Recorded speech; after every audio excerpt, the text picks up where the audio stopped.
Good morning, my friends. Welcome to the most amazing transformational podcast. You know what? I believe that from the bottom of my heart. Like, I read a lot of stuff, especially on Wednesday. We're reading one of the books, uh, and I makes me smile because I read it and I go, and I read it and I go, and I'm allowed. Melanie, I'm allowed. And then I do things like this with Jean-Philippe. What's his net worth? What's his net worth? And he finds his net worth. I said, I'm worth much more. It's like you have to be careful, okay, guys. You have to be careful. Not because it's written, it's in a book. Everybody can write books today. This is not the period of Napoleon Hill where he writes one sentence and you do like today a whole entire podcast. Okay, everybody likes to fill the air today. There's a song on Facebook, like a Viking. I know it's AI, like a Viking. He says, don't talk just to fill the air. But today we have a lot of that just to fill the air. And what I love about our podcast, it really brings the experience of incredible people, starting with Melanie Miller with a doctorate's degree, myself, 40 some years, Marie-Pierre, young and hip and happening, because, if it was just old people, nobody will listen to us either, right? Jean-Philippe, Sylvain. And it really is the podcast that if you're intentional about becoming a better overall leader for your family, for your spouses, I think that's good English, whatever, for your company, for your village or community. This is it. Okay. So today's subject is the first part of 10 elements. Here we go again. One sentence, 10 podcasts. Okay. This is the power of Think and Grow Rich. And please do not read it alone. Please. The first time we read it, we tried to do the entire chapter that's going to take us like 30 podcasts to do in one podcast. How did we do it? You know what? We had no clue what we were saying. That's what happened. Okay. So this is why you never wait to be perfect before you get started. Just go. Throw yourself down and just hope you don't. In French, we say that you don't smash on the asphalt. Okay, trust the process. Okay, so today is about our inability, like I said, to organize details. The episode is really about um, becoming a better leader, not becoming more organized, not about using more agendas, more daily planners, more. No, no, no, no, no. This is not what today is about. So, from my part, I'm going to give you really visuals. Melanie Miller, I went a little bit deeper by myself, Melanie, in the psychology and the neuroscience behind busyness, delegation, et cetera, et cetera. And it's really powerful. Okay. So what I say without what Melanie says, and then I heard Marie-Pierre, who's going to hold ourselves accountable and really make us realize that a lot of times we're avoiding to do what we do because it requires us to come out of our comfort zone. Look at me. We're going to check what they answer because I know my people. And if you don't answer the right thing, I'm going to tell you, you didn't answer the right thing. No, I'm joking. I'm joking. I promise you I won't do that. Okay. And so before we dive in, let's go and share this podcast to everybody you know who's walking fast, going nowhere, and they're always busy. Dun, dun, dun, dun, 99% of the people we know. Marie-Pierre, over to you. Okay. So it's time to share. So you'll find the arrow just beside where you write your comment, so you can share on every social media platform, because there's some people that you maybe don't think about them, but they need to hear this. So you want to share on a social media, so you have the text in the comment that you can copy paste, so people understand why they should listen this morning. But if you have someone in mind, like Mara said, the best way to share it is by messenger, by text message, those one-on-one. So you can again click on the arrow and you will see those options when you decide to share. And then we have our contest, Les Millionnaires des Diamants. So first, when you go on our Facebook group, Les Millionnaires des Diamants Inspirational Group, every time you post, every time you react, every time you comment, you gain points during the month to be in the top 10 contributor of the group. And at the end of the month, the official top 10 will get a voucher to go shop on the boutique Les Millionnaires des Diamants. But month to date, here's our top 10. So again, It's you have my until the end of favorite the part month. of the week. Way! Okay, so number 10, we have Louise Flora. Number 9, Nadia Oh, Bonhomme. you know who she is? Yes, I know. With Marie-France Toufet. Louise. Okay, sorry, guys. I just love. Number 9. She won in the official top 10 last month.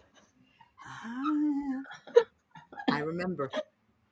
Uh-huh. Number nine, Nadia Bonhomme. Number eight, Marie-La Rose. Number seven, Sherry Novak. Number six, Nathalie Brochu. Number five, Annabelle Hébert. Number four, Kenra Fingasson. Number three, Lise Boucher. Number two, Louise Gauthier. And number one, Martinez. So, congratulations to our top 10 month to date. Again, you have until the end of the month to be in the official top 10. And then we have a draw at the end of each month. So, to be in the draw, there's two ways. First, with the boutique or with the books in Miela de Diamants. So when you go on the boutique, you place your order, you receive your order, you take a picture, and you post on social media, and you tag Les Millionnaires de Diamants to be in the draw.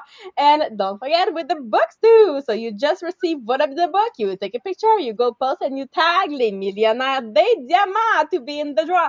You read one of the book again, you take a picture, and you go and you post, and you tag Les Millionnaires de Diamants. And don't forget with your agenda too. So every day you can have a new picture with your agenda Les Millionnaires de Diamants that you take a picture, you post on social media, and you tag Les Millionnaires de Diamants to be in the draw at the end of the month. Uh, and last thing, Maria is like a kid. she's she said we need Maria because she's young. I think she's younger sometimes.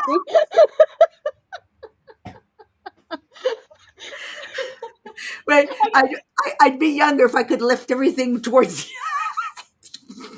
give myself a skin lift.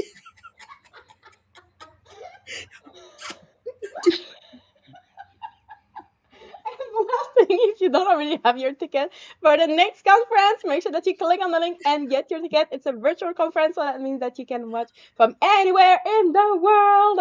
And don't forget, if you missed those that we had in January and April, when you click on the link, you can also register to get the replay, so you can make sure that you have everything during the year with Les Millionnaires des Débats.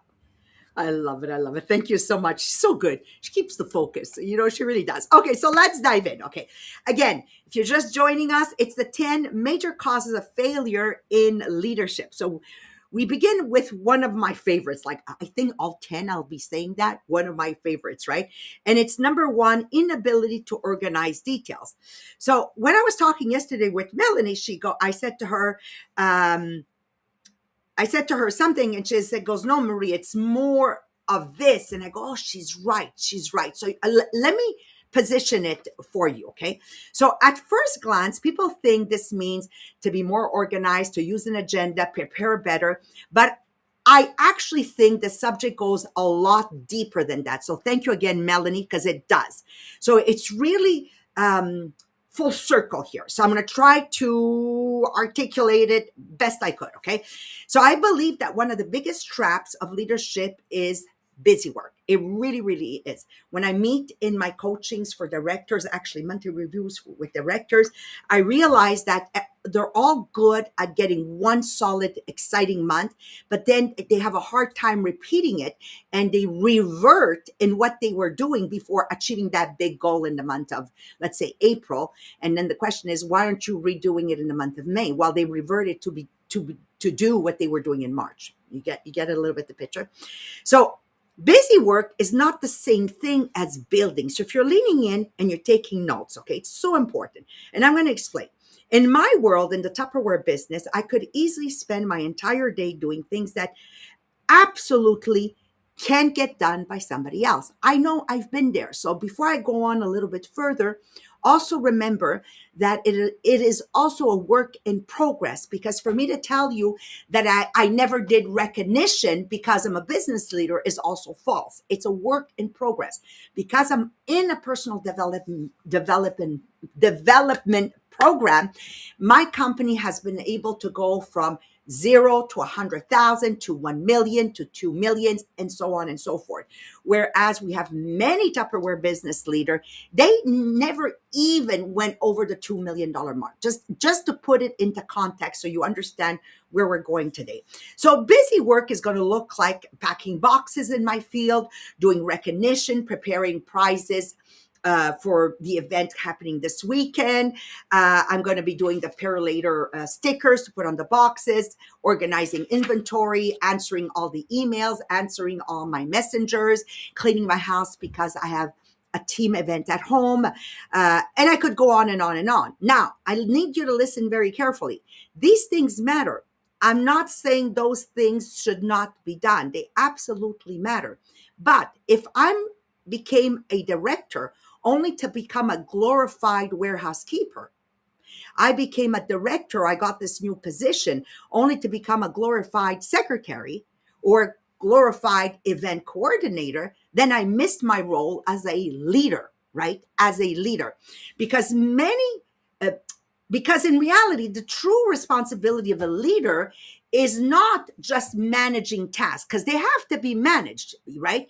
My responsibility is to put the right people in the right task. That's my job. That means I need to stay focused in what builds my business. For me, it is the dream sessions, it is the monthly reviews, and in that order, it is the coachings, it is the meet and greets, and it is if you come to one of my events, I shouldn't be in the kitchen cooking a piece of salmon. I should be there to say, "Whoa, hi, Jacqueline, welcome." But I can't greet you the way you deserve to be greeted because I'm putting a piece of salmon in the oven. And Jacqueline actually feels that she might be bothering me if she came and say hi. So, do you understand? Like, this is so, like, as I was getting this ready yesterday, oh my God, I've been all these people, by the way, and I'm saying this is so true. Thank God for the personal development program, right? Now, busy work is very dangerous because it gives you the illusion of productivity. Again, I come back to business leaders, even directors that never increase past a certain number in sales because they did not develop their ability of this because they never developed the ability to organize details and not to make themselves feel important because they were like, it was mind-boggling as I was getting this ready, and yet at the end of the day, they're feeling totally not disgusted but exhausted. Oh, I laugh by myself. Okay, but they feel important because they were, all day they're so proud to say, I did this, I did this, I did this. And on top of that, they share everything they did. I mean, if you ask me how my day went yesterday, I had basically 4 things I did in my day. But hang on a second. The 4 things I did in my day built my business. You might have 40 things you did. None of them built your business. This is what this chapter is about. So I'm going to do a reel. And in my reel, I said things like, you say your children are important, but yet instead of spending time with them, you're scrolling. I mean, it works at all levels. And everything I say or everything I've written here, there's a person that I actually visualized beginning with me. So as we go through this, it makes me realize how important that leadership is never about building dependency. Leadership is about building the capacity in others to do what I do better. And I was talking to Jean-Philippe. I said, Annie Marchand already said to me one day back in the days when we were working here in person at the office, when she saw how much time I spent telling back then Annie Champagne how to do this training, she just looks at me and she says, why don't you just do it yourself? I said, so when I travel now, I can't travel because nobody knows how to do this. The time I've invested in 40 years to build the people is just mind-boggling. Like, guys, you have no idea. So having achieved over $750 million of sale, probably $800 million of sale, is orchestrated, it's engineered, and it's the first number one thing is the capacity to organize these details. So today, I'll give you an example. We went to New York, and I didn't even write the power hour of Monday morning in French and English. I didn't do anything. I have capable leaders to do that. And I did what requires me, which was to be in that trip, fully present for the qualifiers and giving them my 100% attention, because that's how we build a Caroline Tata, who's been in our company for almost 5 years now, but only in the last 3 years has she gone from here to here to here. But you got to make them feel important and special because they are. But for that, it requires Marie-Pierre to take care of the New York trip and not me trying to check if we have the tickets and everything. And my job is just to hug my people, spend my time with them.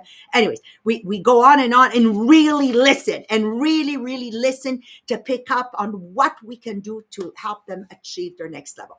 Anyways, all that being said, is there a science behind all of this? Absolutely. And that is my friend Melanie Miller that's going to bring it to you.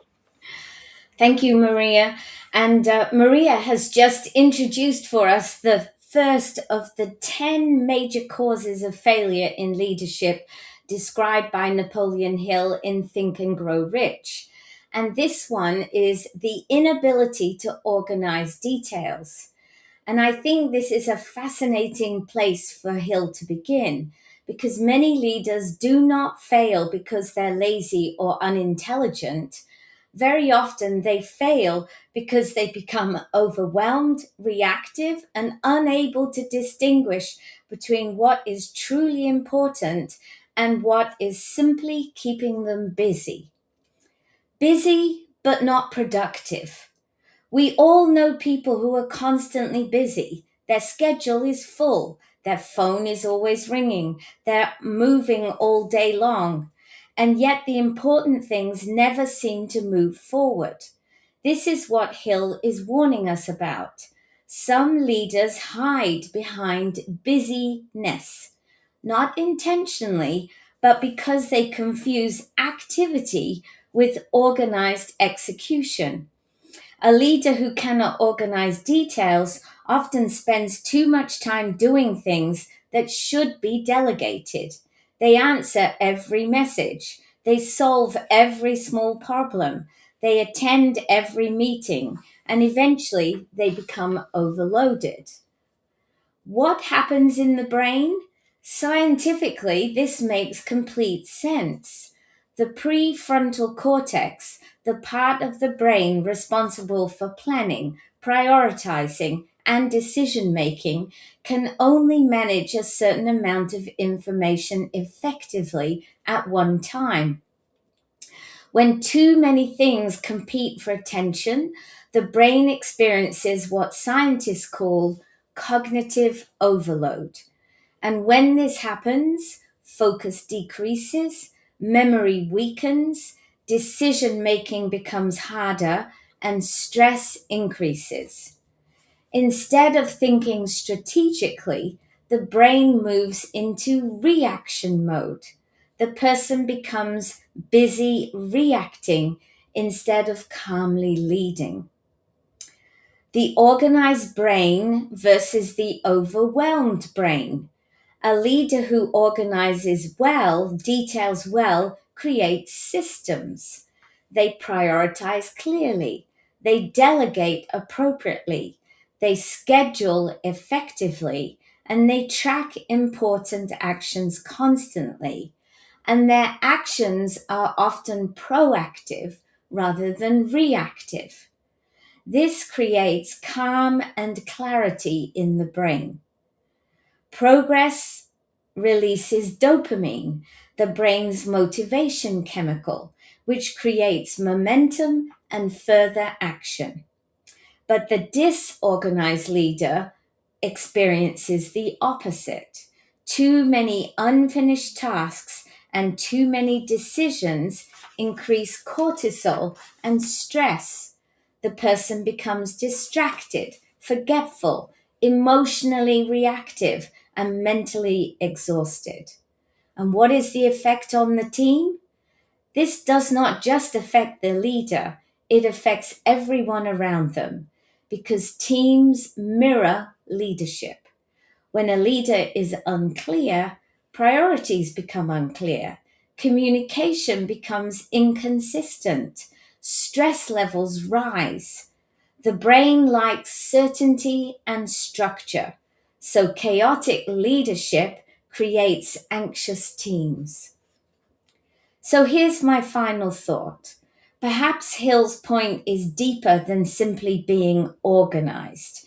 Perhaps what he's really saying is this: great leaders know what deserves their attention and what does not. They understand that leadership is not doing everything themselves. It is creating structure, clarity, systems, and focus. Because there's a big difference between movement and meaningful progress. And perhaps one of the most important lessons for any leader is learning to say, this is important, but it does not require me. And now I'm going to leave you in the hands of Marie Pierre, who's going to let us have a mirror on our own abilities to be aware of details. Over to you, Marie Pierre. Thank you, Annie. So yes, let's go into the quiz because we have to realize that this chapter is not to be necessarily be more organized, but it's really about where we are spending our life, our energy on, because a lot of people are exhausted at the end of the day. But rarely it's because they are leading too much, but probably it's because they are carrying too many details that should no longer depend on them, because that busy work feels productive, it feels important, it feels safe, it feels measurable. So you answer your message, you organize your things, and then you fix your problem, you handle those little emergency, you do everything yourself, and you feel exhausted. But that exhaustion is not always the proof of leadership. It's probably a proof of disorganization, control, or avoidance. So we want to realize today that we are not asking ourselves, am I busy? Because probably the answer is yes. But the question that you want to ask yourself is, am I spending my time where a leader should spend their time?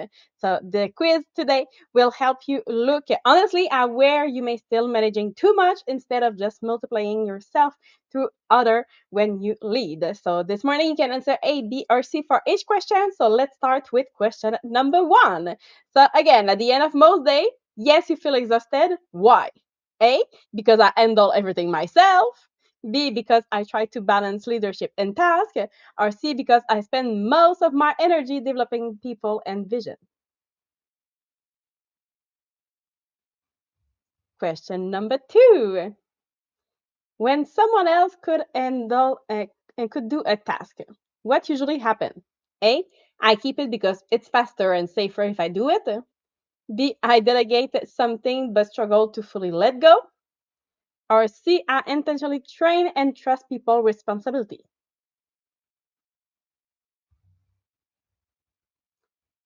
Question number 3. When you look at your calendar, what fills most of your time? A, those small operational tasks and emergency. B, a mix of task and leadership work. Or C, coaching, mentoring, planning, and leadership development. Question number 4. If something is not done your way, what happened internally? A, I struggle not to take back control. B, I tolerate differences, but I still feel the tension. Or C, I focus on growth, not perfection.